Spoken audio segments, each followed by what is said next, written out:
Click করে polygon টুলে যাই। তারপর মাউসের লেফট বাটনটা এখান থেকে ক্লিক করলাম। ক্লিক করার পর আমি কালারটা পরিবর্তন করে দিই।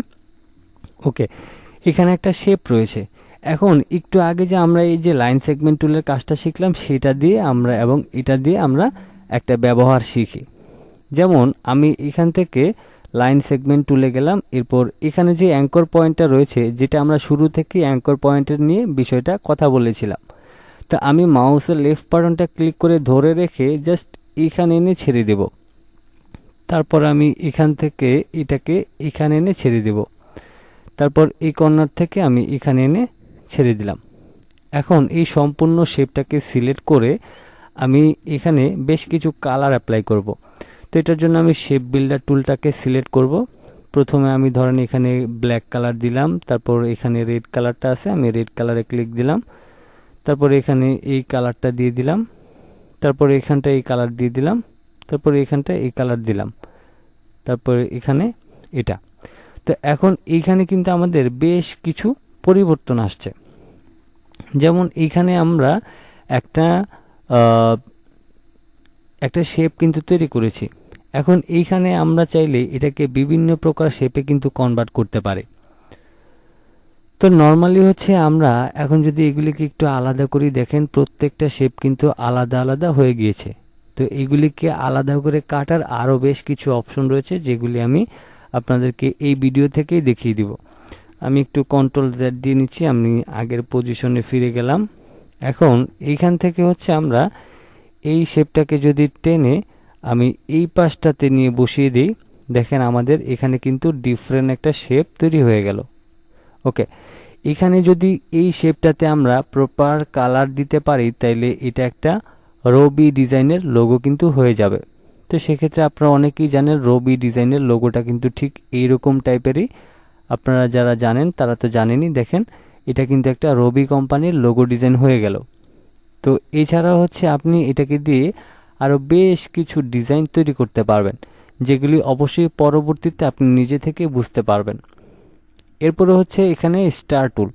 আমরা যদি স্টার টুলটাকে সিলেক্ট করে মাউসের লেফট বাটনটা ক্লিক করে এবং কিবোর্ড থেকে অল্টার শিফট ধরে এখানে একটা শেপ নিই, তাহলে এখানে একটা স্টার তৈরি হবে। এখন এই স্টারটাকে আমি ব্ল্যাক কালার করে দিলাম। এই স্টারটাকে যদি আমরা 3D টাইপের একটা স্টার তৈরি করতে চাই, তাহলে এখান থেকে আমরা যদি পেন টুলের ব্যবহার করি, তাহলে সহজে করতে পারবো। যেমন প্রথমে ধরেন আমি মাঝখান থেকে ক্লিক করে আমি প্রথমে এখানে ক্লিক করলাম, তারপর এখানে ক্লিক করলাম, তারপর এখানে আসলাম। এখন এখানটায় যদি আমি হোয়াইট কালার করে দিই, তাহলে আমাদের শেপটা পরিবর্তন হইল। এবার আমরা আবারও পেন টুল থেকে প্রথমে এখানে একটা ক্লিক করলাম, তারপর এখানে, তারপর এখানে, তারপর এখানে। তো এইভাবে করে যদি আমরা একটা একটা করে শেপ বাদ দিয়ে একটা করে আমরা তৈরি করি, তাহলে কিন্তু আমাদের ডিজাইনটা 3D একটা স্টার হয়ে যাবে।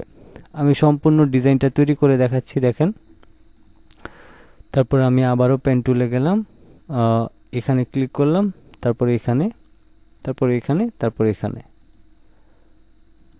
ওকে, তারপর আমরা আবারও করছি এখান থেকে এখানে, তারপর এখানে, তারপর এখানে। তো ফাইনালি দেখেন আমরা কত সুন্দর একটা স্টার তৈরি করে ফেললাম। তো এই যে এতক্ষণ আমরা টুলসগুলি শিখলাম, সেগুলি আস্তে আস্তে করে বুঝতে শুরু করেছি, তাই না? তো এগুলি সুন্দর করে আপনারা যখন একে একে করে মনে করে আপনারা যখন কাজগুলি করবেন, তখন আপনাদের জন্য অনেক বেশি সুন্দর হবে। ওকে, এবার হচ্ছে আমাদের নিচে যে ফ্লায়ার টুলটা রয়েছে, এটা দিয়ে মূলত আমাদের কাজ হয় না বললেই চলে। যেমন আমি যদি এখানে নর্মালি ক্লিক করি, ঠিক এরকম একটা শেপ তৈরি হবে। এখন এটা আপনি যখন কাজ করতে যাবেন, যখন আপনি মোটামুটি এক্সপার্ট হবেন, তখন আপনি এটার কাজটা বুঝতে পারবেন যে এটা কখন ব্যবহার করতে হবে বা কী কাজে ব্যবহার হবে। যদিও আমি এটার ব্যবহার জানি, বাট আপনার এটা এখন প্রয়োজন নাই। আপনি যখন মোটামুটি লেভেলের পারবেন, তখন আপনি নিজেই বুঝতে পারবেন যে এটা আসলে কি, এটা কেন ব্যবহার হয়। ওকে, তো এবার হচ্ছে এইখানে রয়েছে pen brush tool. Pen brush টুলের আপনি যদি নর্মালি এখানে একটু এভাবে করে ড্র করেন, তাহলে আপনি এই পেন ব্রাশ টুলের মাধ্যমে যে কোনো শেপ আপনি এভাবে তৈরি করতে পারবেন। তারপরে এখানে হচ্ছে বোল্ড ব্রাশ টুল। আপনি যদি এইভাবে করে আপনি ড্র্যাগ করেন, তাহলে আপনি এখানে বোল্ড করে ব্রাশ করতে পারবেন। একই সিস্টেম।